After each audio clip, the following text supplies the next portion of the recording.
Radhe Radhe guys, तो चलिए आज हम आपको जगन्नाथ रथ की कथा सुनाते हैं। एक कर्माबाई नाम की महिला थी। वह महिला जगन्नाथपुरी में की भक्ति में खोई रहती थी। वह महिला सुबह उठकर बिना नहाए धोए जगन्नाथ भगवान जी के लिए खिचड़ी बनाती थी और अपने हाथों से जगन्नाथ भगवान को खिचड़ी खिलाती थी।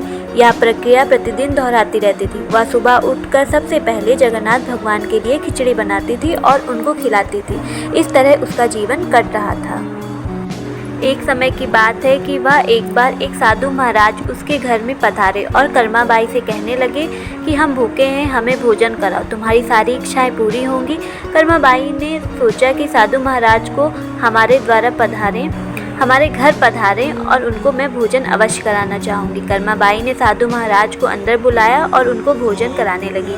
कर्माबाई ने साधु महाराज से भोजन कराने के बाद साधु महाराज को रात में विश्राम करने के लिए रोक लिया था।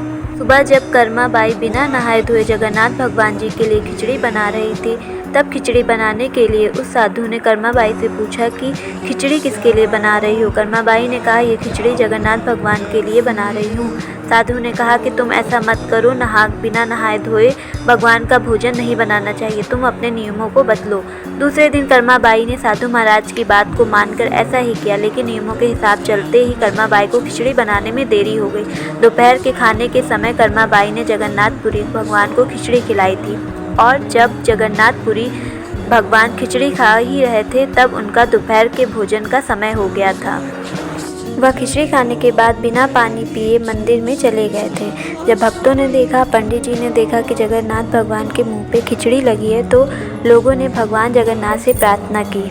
प्रार्थना करने के बाद जगन्नाथ भगवान ने पूरी कहानी बताई और साधु ने जब पूरी कहानी सुनी तो साधु को बड़ा दुख हुआ और वह साधु कर्माबाई के पास पहुंचा और कर्माबाई से क्षमा मांगी। इस तरह से आज भी जगन्नाथपुरी मंदिर में जगन्नाथ भगवान के लिए सुबह बाल अवस्था में खिचड़ी का भोग लगाया जाता है। बोली जगन्नाथ भगवान की जय। उसके बाद हम आरती कर लेंगे, पूजा कर लेंगे और फिर सबको छड़ी भी पड़ती है।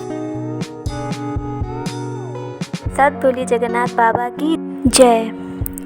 Like, comment and share. Radhe Radhe.